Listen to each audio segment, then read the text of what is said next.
이번에 캄보디아 비전 트립을 아내와 함께 은혜 중에 잘 다녀왔습니다. 가끔 이렇게 선교지를 부부가 함께 방문하게 되면 오랜 시간 동안 집을 비울 때가 있어요. 그때마다 아내는 아이들 걱정에 한숨을 쉽니다. 그런데 정작 애들은 별로 그다지 걱정하지 않아요. 아이들이 어릴 적에는 엄마 아빠가 집에 있는 것을 좋아하죠. 특별하게 같이 하는 게 없어도 그냥 부모라는 존재가 옆에 있는 그 자체가 좋은 거예요. 그런데 아이도 나이가 들고 고학년이 될수록 오히려 부모가 집에 없는 것을 더 좋아하더라고요. 왜냐하면 마음껏 TV도 보고 게임도 하고 또 친구들도 집에 데려올 수 있기 때문입니다. 엄마는 외출할 때마다 애들을 뭘 먹여야 하나 밥 걱정을 하지만 애들은 더 좋아하는 거예요. 자기가 먹고 싶은 대로 라면도 끓여 먹고 또 배달 음식을 시켜 먹는 게 더 좋기 때문이죠. 얼마 전에 교회에 있는데 막내가 전화를 했어요. 이 녀석이 아빠가 보고 싶은가 내심 흐뭇해하면서 이야기를 들어봤더니 그게 아니에요. 친구를 집에 데려오려고 하는데 아빠 있으면 불편하니까 아빠 언제 오는지 그거 물어본 거죠. 또 아내와 함께 외출을 하는데 둘째 딸아이가 엄마 언제 오느냐고 또 물어봐요. 이유가 뭘까요? 너 숙제 열심히 하고 있어. 엄마가 그렇게 당부를 했는데 그때까지 열심히 숙제하고 공부하려고 언제 오는가 물어볼까요? 그렇지 않죠. 언제 오는 줄 알면 그때까지 실컷 놀다가 한 10분 전쯤에 열심히 공부하는 척을 할 가능성이 높은 거예요. 저도 그 나이 때 그랬습니다. 여러분, 사이비 이단들의 특징 중 하나가 자꾸만 예수님이 언제 오시는지, 언제 재림하시는지 그 날짜와 시간을 맞추려고 해요. 100번 양보해서 그게 정말 주님을 사모해서 그날을 잘 준비하려는 개인적이고 순수한 마음이라면 그럴 수도 있겠다 하겠습니다. 하지만 그게 아니지요.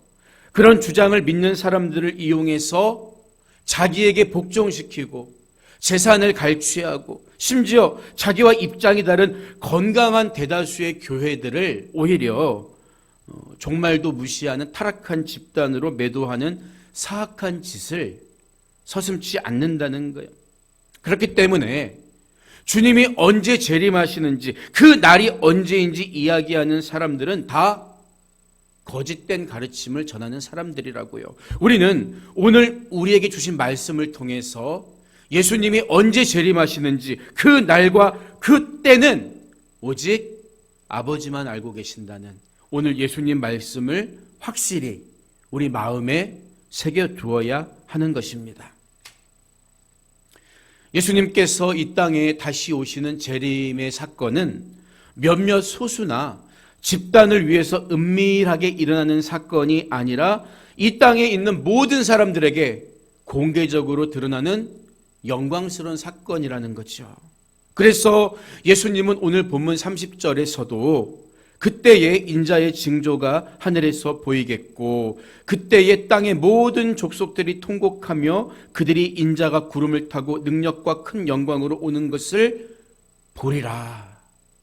이렇게 말씀하시는 거예요. 하지만 사이비 이단 교주들은 예수님께서 구름 타고 오신다는 말씀을 비유다. 말씀이 구름이 이슬되어 내리는 것처럼 이 땅에 내리는 것이다. 그럴듯한 말로 사람들을 속이고 있어요. 왜냐하면 자칭 그리스도 교주들은 절대 구름 타고 이 땅에 오지 않았기 때문이에요. 여러분, 엄마 뱃속에서 태어난 사람은 절대 재림하신 그리스도가 될 수 없습니다. 성경의 가르침과 다른 거예요. 보세요. 예수님께서 하늘로 처음에 승천하실 때 천사들은 예수님이 하늘에 올라가신 그 모습 그대로 다시 오실 것이라고 선포했습니다. 그리고 바울 또한 데살로니가전서 4장 16절에서 주께서 호령과 천사장의 소리와 하나님의 나팔 소리로 친히 하늘로부터 강림하시리니 이렇게 이야기하잖아요. 요한 역시 요한계시록 1장 7절에서 볼지어다 그가 구름을 타고 오시리라. 각 사람의 눈이 그를 보겠고 그를 찌른 자들도 볼 것이며 땅에 있는 모든 족속이 그로 말미암아 애곡하리니 그러하리라. 이렇게 밝혀주고 있습니다. 무엇보다 예수님 자신께서 30절 말씀처럼 모든 사람이 볼 수 있도록 그렇게 구름 타고 오시겠다고 말씀하셨기 때문에 마지막 날에 예수님이 하늘에서 이 땅으로 재림하신다는 것은 성경이 일관되게 강조하고 있는 사실이라는 거예요. 비유가 아닙니다. 이처럼 재림의 확실한 모습에 대해 말씀하신 예수님은 이어서 무화과 나무의 비유를 배우라 이렇게 말씀하세요.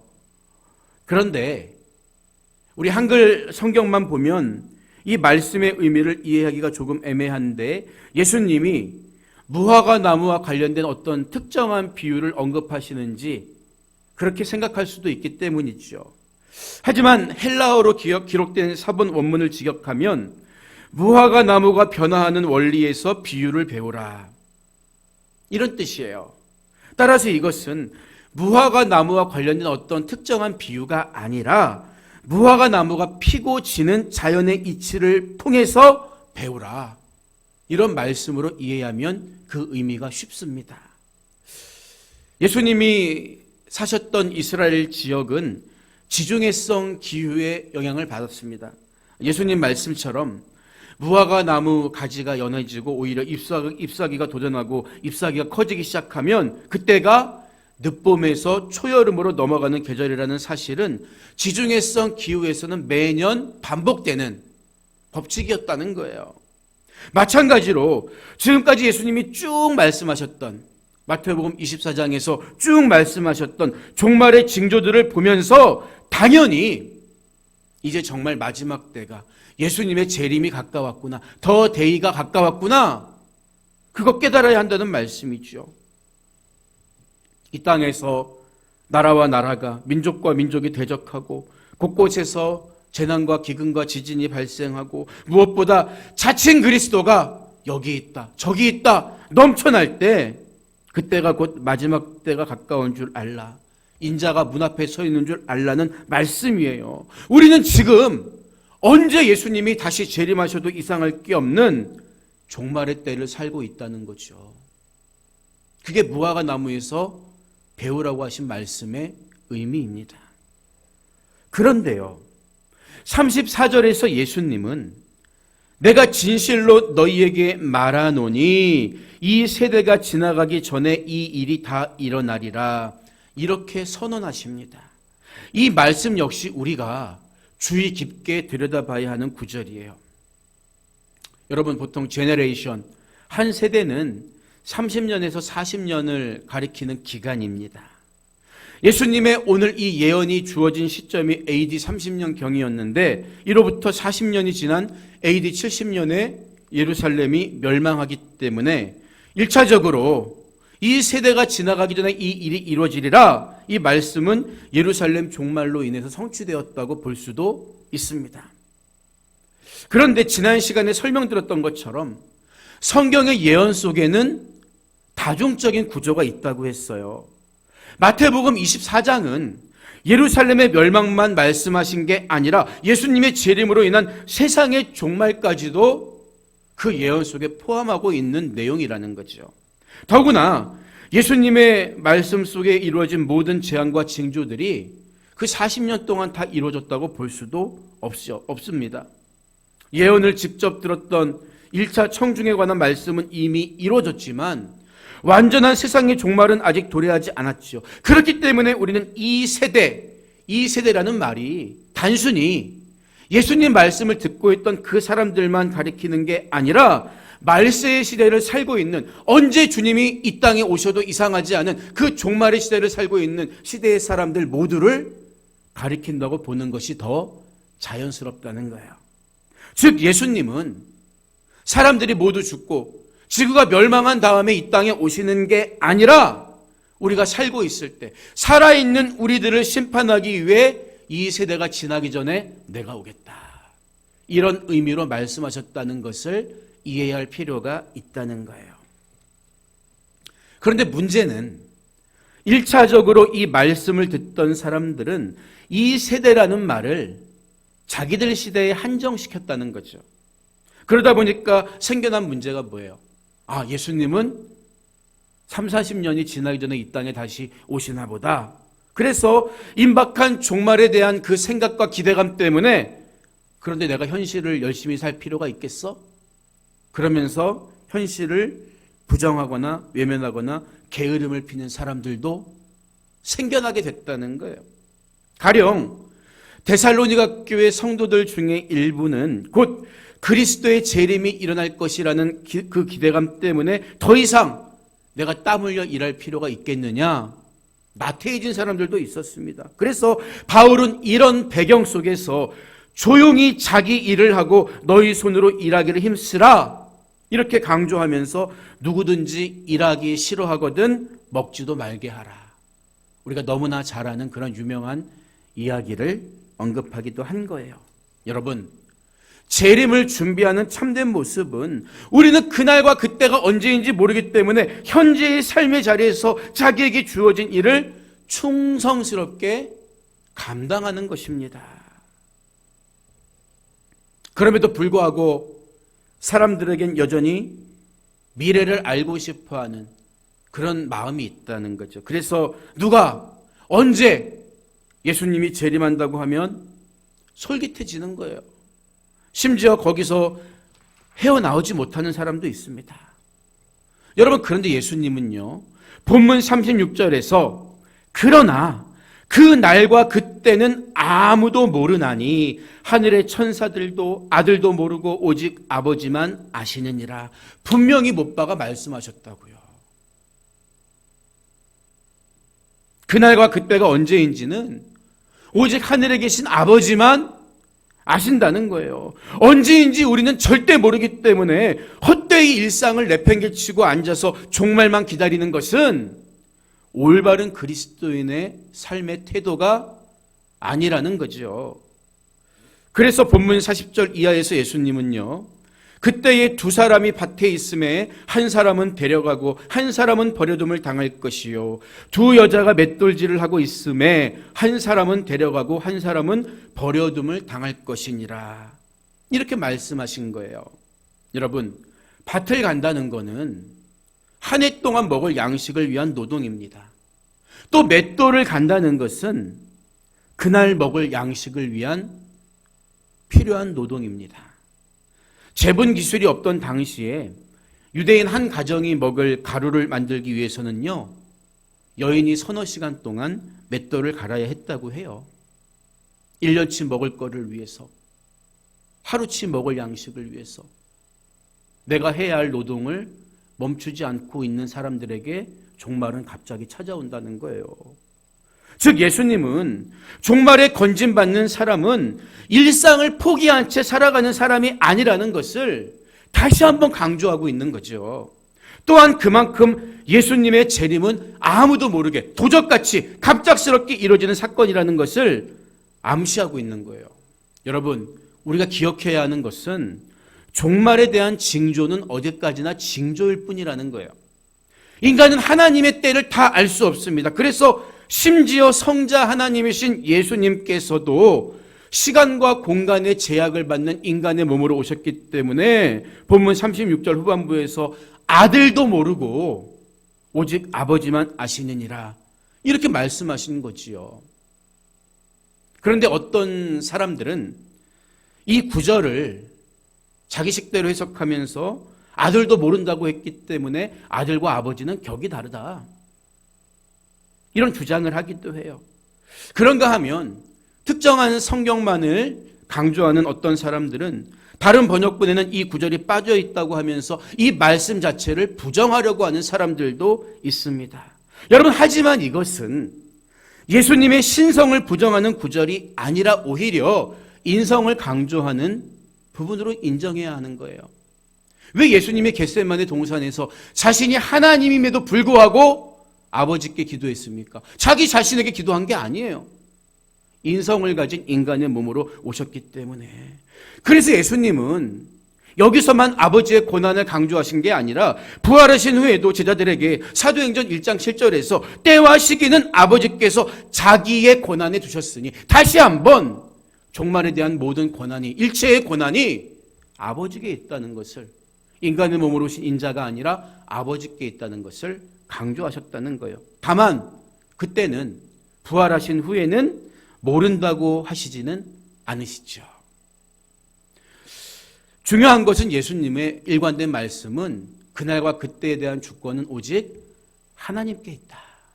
이 말씀이라는 변함없는 사실이에요. 그만큼 종말의 주권이 오직 하나님께만 있음을 우리는 믿고 그날을 계산하려 하지 말고 일상을 성실하게 사는 게 그리스도인다운, 하나님의 자녀다운 모습이라는 것을 예수님이 직접 가르쳐 주신 거예요. 이 말씀에 반대해서 그날과 그때를 자기가 안다고 말하는 사람이 이단입니다. 이처럼 각자 주어진 일에 성실하게 최선을 다하는 것이 주림을 기다리는, 재림을 기다리는 우리 육신의 태도라면, 우리 그리스도인다운 영적인 태도는 어떠해야 할까요? 오늘 본문에서 예수님은 두 가지를 가르쳐 주세요. 먼저 42절을 보면요, 그러므로 깨어 있으라. 어느 날에 너희 주가 임할는지 너희가 알지 못함이니라. 이렇게 말씀하세요. 예수님의 재림을 기다리면서 사는 그리스도인의 첫 번째 영적 태도는 깨어 있는 것입니다. 여기서 깨어 있다는 말은 주의하다, 경계하다, 이런 뜻이지요. 여러분, 그러면 깨어 있다는 말이 뭘 의미할까요? 쉬운 예로 우리가 목적지를 향해 차를 몰고 가고 있다고 생각해 보세요. 운전을 하고 있습니다. 운전자가 기본적으로 해야 되는 게 뭡니까?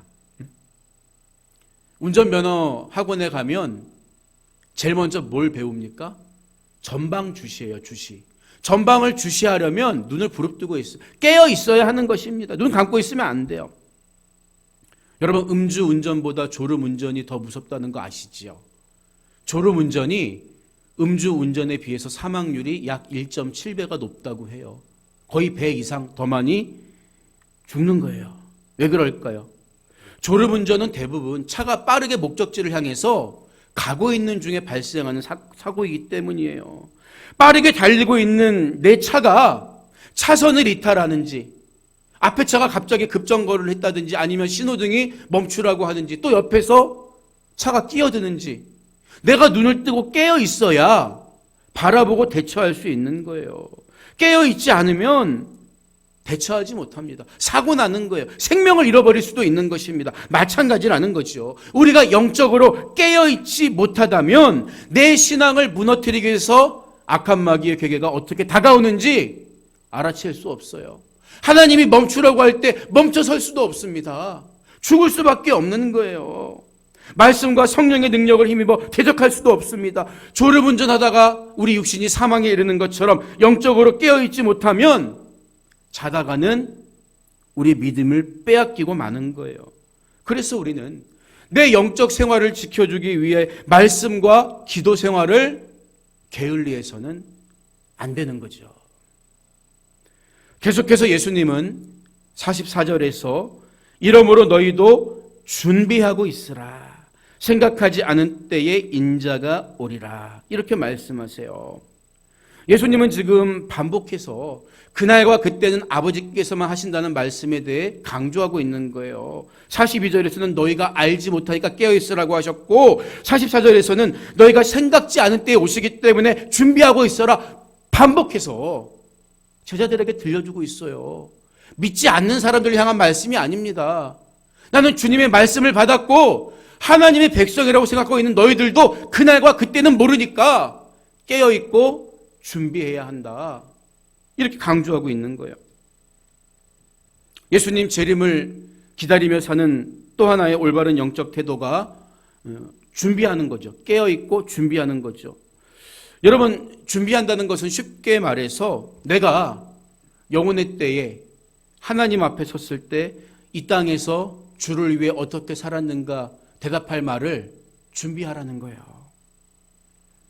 이것은 뒤에 이어지는 마태복음 25장에 나오는 열 처녀의 비유, 달란트 비유, 그리고 양과 염소의 비유를 통해 더 분명하게 이해할 수 있습니다. 우리가 이미 은혜 받았다면 그 은혜의 분량대로 최선을 다해서 성실하게 살면서 복음을 영화롭게 하기 위해서, 하나님의 영광을 위해서 준비하는 삶을 살아야 하는 거예요. 따라서 우리가 영적으로 깨어있는 것, 준비한다는 것은 의미상 서로 비슷하고 통하는 말입니다. 우리가 언제가 예수님이 오시는 날이냐 이것만 계산하면서 열매 맺지 못하고 일상을 팽개치고 게으르고 나태한 삶을 살면 절대 안 되는 거예요. 이것은 예수님이 우리에게 요구하신 종말을 준비하는 성도의 모습이 절대 아니기 때문입니다. 언제 예수님이 다시 오셔도 영접할 수 있도록 성실하고 충성된 삶을 하루하루 살아가는 게 그리스도인이 재림을 준비하는 올바른 삶의 태도라는 거예요. 그런데 그럼에도 불구하고 끝까지 깨어서 준비하지 않는다면 어떻게 될까요? 예수님은 50절과 51절에서 생각하지 않은 날, 알지 못하는 시각에 그 종의 주인이 이르러 어미 때리고 외식하는 자가 받는 벌에 처하리니 거기서 슬피 울며 이를 갈리라. 똑똑하게 경고하십니다. 그리스도인이라고 말은 하면서도 주님 오실 날을 위해서 깨어서 준비하는 삶을 살지 않는다면 그 사람의 삶은 외식하는 자의 삶과 똑같다는 거예요. 그래서 외식하는 자가 받는 벌에 처해지는 것입니다. 여러분, 외식이란 말 그대로 겉과 속이 다른 거예요. 말은 이렇게 하지만 속마음은 다른 데가 있습니다. 천국에 소망이 있다고, 나는 천국 백성 돼서 기쁘다고, 감사하다고 겉으로는 말은 그렇게 하는데 내 내면은 여전히 땅의 것에 매여서 땅의 것만 바라보면서 산다면 그게 외식입니다. 오늘 예수님이 가르쳐 주신 종말의 징조를 바라보면서 정말 말세다 이런 말은 하면서도 말세에 우리에게 끝까지 요구하신 영혼 구원의 사명, 한 영혼 구원하려고 하기보다는 여전히 자기 유익과 쾌락과 일상에 몰두하며 사는 게 외식이며 불의함이라는 거예요. 말세의 때를 살아가는 우리들은 곧 오실 주님, 문 앞에 서 계신 주님 앞에 깨어 준비하는 삶을 살아야 한다는 것을 오늘 예수님 말씀을 통해서 다시 한번 마음에 새겨야 하는 것입니다. 오늘 말씀을 마무리합니다. 이번에 캄보디아 비전 트립을 다녀오면서 인상 깊었던 장소가 있었어요. 프놈펜에 세워진 장로회 신학교를 방문했는데 그곳에 교회가 예쁘게 세워져 있었죠. 그런데 그 교회 외벽 큰 면에 이런 글씨가 새겨져 있었습니다. 아멘, 주 예수여 속히 오시옵소서. 우리 초대교회 성도들은 만날 때마다 마라나타, 주 예수여 속히 오시옵소서라는 인사를 나눴습니다. 왜 그들은 그토록 주님의 재림을 갈망했을까요? 그들의 일상이 죽도록 충성해야 할 만큼 고단하고 지난한 삶의 연속이었기 때문에 그들은 오늘 하루 목숨을 바쳐 살아가면서 주님의 재림을 갈망했던 거예요. 어쩌면 척박한 캄보디아 땅에서 말씀대로 살려고 몸부림치는 고단함 속에서 그들 또한 하늘의 참 소망을 두고 살았기에 주 예수여 속히 오시옵소서 이런 글귀를 교회 벽면에 쓴 것이 아닐까 하는 생각을 했어요. 하지만 요즘 우리들은 당장 주님이 오시는 것을 그다지 바라고 있지는 않은 것 같습니다. 한국에서는 별로 주 예수여 속히 오시옵소서 이런 글귀를 본 적이 없는 것 같아요. 내가 너를 축복하리라. 내가 너를 쉬게 하리라. 어떤 우리에게 뭔가를 주시는 것에 대한 그런 바람을 적은 글귀는 많이 봤어도 하나님 나 오늘 죽을 만큼 충성했어요. 이 땅의 삶은 고단합니다. 하늘에만 영원한 소망이 있음을 내가 믿사오니 주 예수여 마라나타 지금 오시옵소서.